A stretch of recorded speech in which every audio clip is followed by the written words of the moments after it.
Let's drink some wine. Hi, everybody. I'm Brian Hinchberger. And I'm Paul Hinchberger. We're the Wine Brothers, and kind of, the hippest zone, I would say, within Spain right now in this world of drinking vino. We want something cool, we want something exciting, but we need freshness, we need acid, we need lift, we need balance.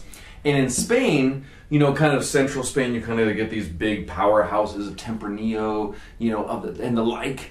And this is from Galicia. Galicia is the northwestern portion of Spain. So how Spain's like big old blobby square thing, and then it's got the that sits right over top of Portugal. That's Galicia. Galicia is directly connected to Castile y León. And Castile y León has a very famous region called Bierzo as well, which we're going to have. So that whole zone, though, is really kind of putting out the wines that everybody's kind of excited about right now, wanting to drink on, you know what I'm saying? So this is called Viños de Encostas. Viños de Encostas is José Luis Sebio.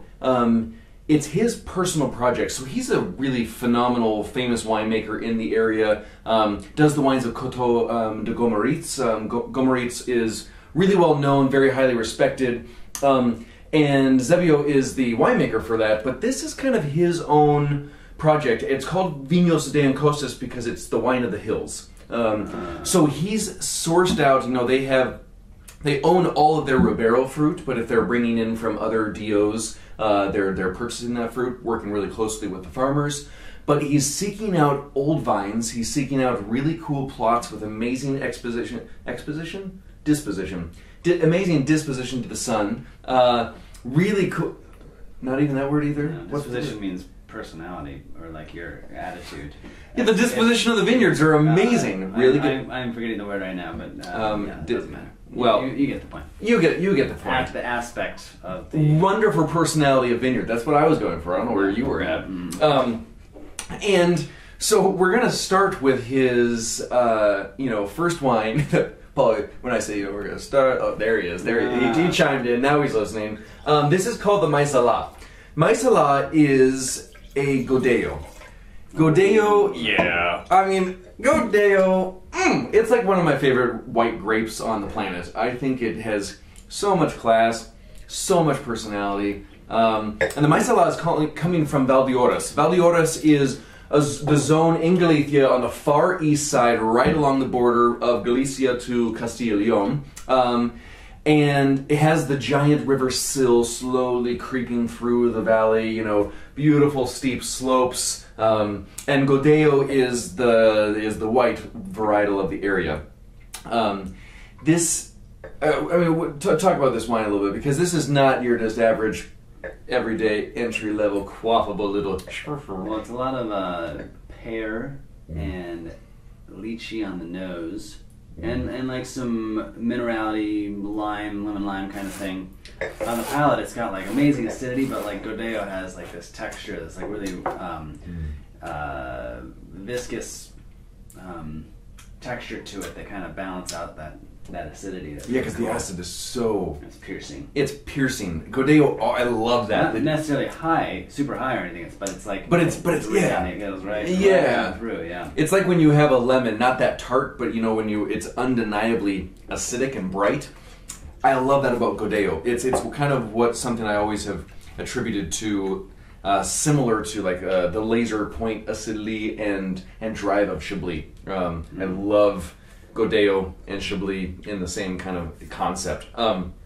So this Godello, Maisala, is, we're talking, these are 25-year-old vines or so. Most everything Jose is doing is in stainless steel fermentation and then into old barrel. So this is 9-10 months in old barrel, but without malolactic fermentation. Okay.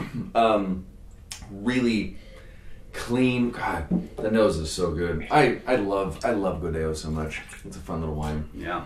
And this is, the image, the mountain. There's the idea of climbing to the peak to seek out the best of the best. He kind of has these fun little themes among the labels of these wines. Now, the Salvace looks like Salvax, but in the proper pronunciation, it's salvaje. It's the savage. It's the wild. So this is kind of a really cool wine from Ribeiro. So Ribeiro now is more southern Galicia in the middle, where the Viños River and the Avia River come together. There's this confluence and these amazing, beautiful, steep slopes. And this particular vineyard is about 75, 80 years old, and it's a field blend. So thus the salvaje, this idea that it's wild and it's focusing on the field blend style. We're not conforming to anything. We're being savage. We're being kind of out there and wild with old field blend style. And the grapes in here, I mean, the really old Silvarinha and Lado, Caño Blanco, Godello, Albarino. There's kind of all sorts of stuff in here. Yeah. What's happening on the palate? Well, it sort of makes sense because it's like a mixture of tropical stone fruit, lemon lime. There's like everything going on, but really well balanced. Pure mineral quality as well. Definitely. Mm-hmm. But anyways, the balance. Balanced and just like myself. It's wine much like Paul. Yeah. So balanced. I love the weight on this. And strong and beautiful. You're so salvaje, Paul. The weight and the texture of this is really like middle of the road, even with accent points, but they all just come together and really nicely. It's very elegant, but there's a lot happening. There's a lot of stuff. Like you said, I mean, this is a field blend. It's all coming together. Yeah. From the palate. Very cool. That is cool. That's fun. So now moving over into that zone I was talking about, Bierzo.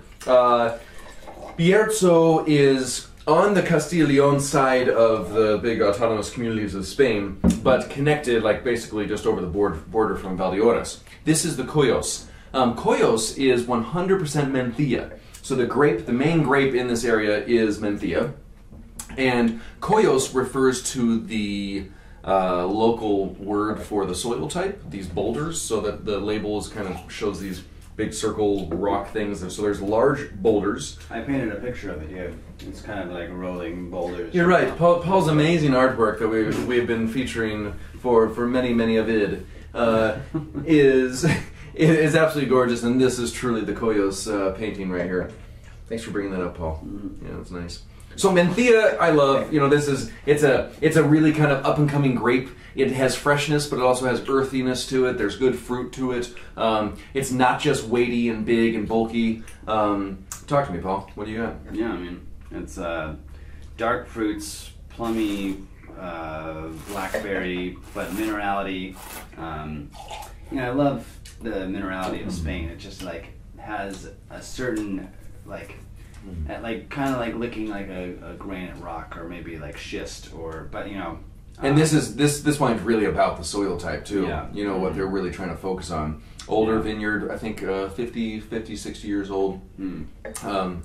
Really wonderful wine. Yeah. Like it's got darkness and it has depth to it. But there's a lot of fruit. There's a freshness, there's a pretty quality to this wine while being remarkably serious and low down and floral on the finish. It's really nice. This is nice. Mencía is fun. If you haven't experienced much Mencía, check it out. There's a wide assortment and array of what Mencía can be profile-wise in the palate. But for me, it always gives this fruit with earthy undertone while being light and fresh enough on the palate to really kind of dive into and get in on. So now moving back into the Ribeiro, we have two red wines from Ribeiro. This is the Superhero, the one who is saving us from homogenized trash junky grape juice. That's the idea. This guy is zooming to the world to say no more to the junk and to the to the boring. But this is kind of let's pay tribute to the wonderful kind of field blend style. So Sebio's doing a lot of really amazing field blend things. So this has Ferrol, Sauzon, Cañolongo, Bastardo, lots of indigenous varietals coming from vineyard plots that are 40 to 80 years old. And it's cool. So this also fermented in stainless steel, but then goes into neutral barrel for 12 months or so. Fun wine, fun. I love the labels on all these, but this is especially fun. Sebio has a really cool T-shirt that I want. Delicious. It still has a similarity to this. The Koyos has that minerality, but then it kind of gets into more of like a complex, what I like to call tiger sweat. It's like an exotic. You get some tiger sweat from this. Yeah, yeah. Mm-hmm. Yeah. Last time I wrestled late night with a tiger, it was. You get that whiff of their sweat after running them down. Mm. I love it. Yeah, and like a bloodiness, more like a lamb blood, not a tiger blood, but lamb blood. Yeah. I mean, the tiger blood, that might be illegal. Yeah, I think that's illegal. Is it? I don't know. Actually, no. That's a wonderful. I don't kill anything. But it's a wonderful dish. Tiger blood, isn't that the juice in like ceviche? Tiger's blood. Am I thinking the right thing? I don't know. Anyways, the superhero is all about tigers and lots of incredible flavor. This has so much complexity to it. Like I'm still just kind of wafting around in my palate all the different things that are happening. Oh yeah. And it's again these field blends are so exciting. They have so much going on. Lots of personality. That's fun. That's great. And last but not least is The Wish. So Sebio's favorite band growing up and actually in life is The Cure. And so this label is kind of in homage to his favorite band, but it's more the concept that it's this throughout life you have this thing that you always return to and it's important and whatnot. So he put this is like this is his top red wine. So it's embodying that within the bottle itself. Man, that was deep. I'm a deep guy. But this also, so now this is one plot of vines, about 85-year-old vineyard of red grape, again, kind of the indigenous varietals of the area, all coming together, one piece of terroir on these crazy, beautiful slopes. I love this region. Ribeiro is stunning to me. What's happening on the palate?